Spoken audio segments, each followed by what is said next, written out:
Spirit 105.3, hey. Hey, Erica, this is Bay Turner. Bay, it is so fun to meet you. I feel like you and I have hung out because I was with you on your Instagram last night for a while. Well, I feel bonded already. Let's go. Oh, you are so fun. And I absolutely love your song, Brand New. I'm singing right along with you here in the studio. I'm so glad you love it. It's been so fun because I love the song too so much. So it's like a passion project for me. I'm so grateful you like it too. That's awesome. I can't wait to hear the story behind it, but I want to start a little differently today, if it's okay with you, because there was a time, Bay, where somebody said to you, you may not sing again. And that kind of changed the course of your life and your career. What happened? Woo, man, what a crazy story, but it turned out to be such an amazing God thing. It's so funny when you look back on crazy stuff that were super difficult in the moment and you become grateful for it in retrospect. It's such a blessing. But yeah. I found a tumor in my chest, a big lump in my chest, and of course had to go get it tested out in 2020. And the doctor said, there's no cancer in this, but we've got to make sure that we take it out because it could develop into something worse. So I went in for what I thought was a pretty routine surgery, and I came out of the surgery just kind of hoarse. And then the next week goes by, which is even worse, and then almost a month goes by and I have nothing. So I go to an ENT doctor, and he said the anesthesiologist ripped my vocal cord and paralyzed it with the intubation tube. And so I, of course, in that moment, I'm like, well, I'm not good at anything else, Lord. What the heck am I supposed to do with my life? Like, I've only ever been a singer, and the doctor said I'll never sing again. You're just now getting to know me, but most people that know me, the doctor said I'm also going to have to stop talking, which that's pretty impossible. What? I quit talking, I quit singing, and I went into a time of silence for almost 3 months.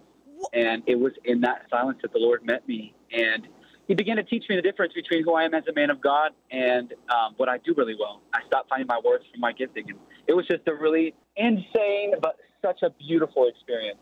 Bay, I love your story so much. Also, I just like saying your name, Bay. I couldn't feel more hip right now. But can we enter that silence? Because I just got the good chills.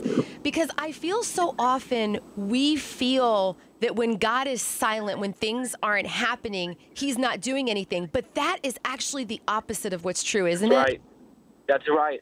It says He's nearest to the brokenhearted. And when I would kind of stop, our whole entire lives are so full of so much noise, right? We've got social media and TV, and we have families and jobs and all these things that sort of occupy our brain space. But if we can get silent enough and quiet enough, we can hear that small, still voice, and it's always full of wisdom. And sometimes it's stuff you don't want to hear. Sometimes it's the most amazing stuff.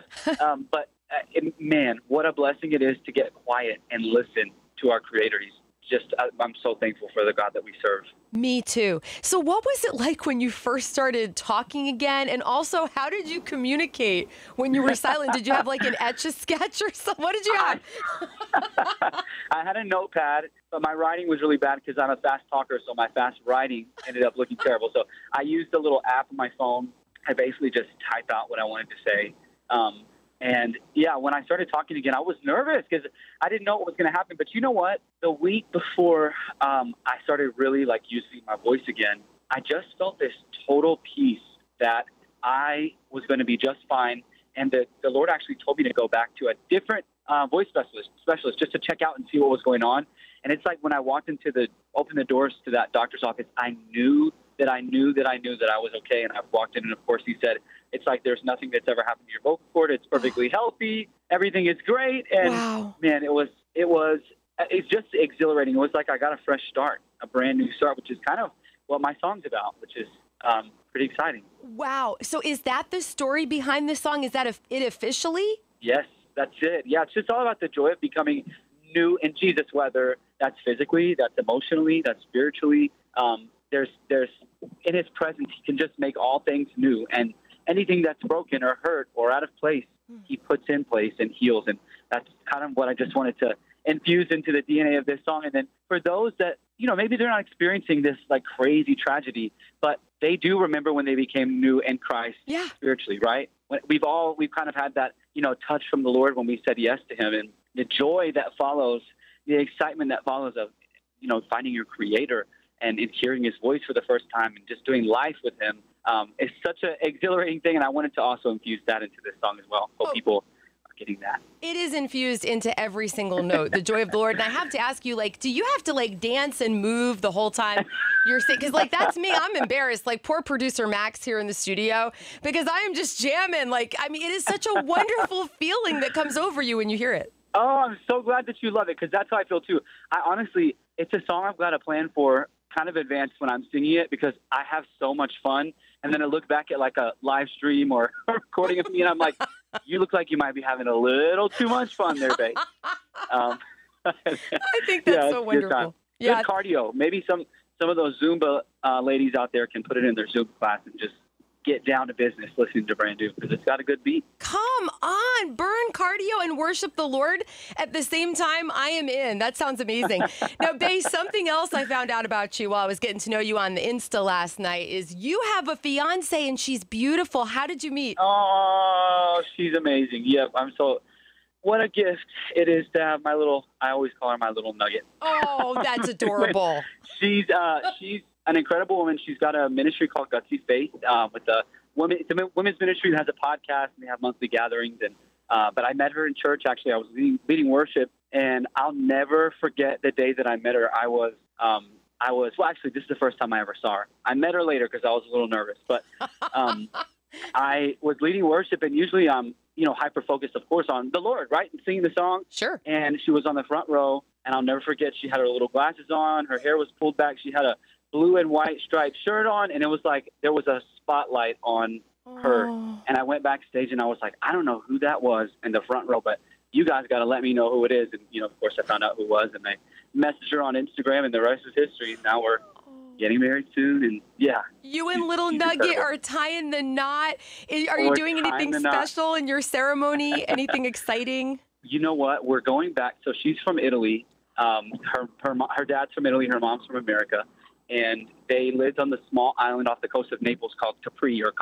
Yes. And we're going back this September to kind of go visit her childhood home and kind of walk the steps that she walked growing up. And so I think it'll be really sweet because her parents met on a boat ride in Italy, and we're going to go on the same one that they met on just to like seal the deal. So anyways, it should be really special. Bae, that is cool. So do you have a date? Is the date set? The date is not set yet because I think we're going to end up just eloping. We had plans for this huge wedding, and we wanted all these people there, and we're like, you know what? We just cannot wait for the marriage. I feel like people get so clouded with preparing for the wedding, and we're like, you know what? We just want to prepare for the marriage, and so we've put a lot of steps in place, and I think we're just going to end up eloping in Italy and call it a day. How romantic. Well, we'll be toasting you with some Capri Suns here in the Northwest. It'll be awesome.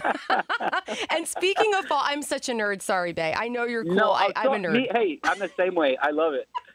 All right. So speaking of fall, we've got kids who are getting ready to go back to school, and I'm wondering if you could give them a pep talk. So, Bae, some kid is on a school bus listening right now. What would you say?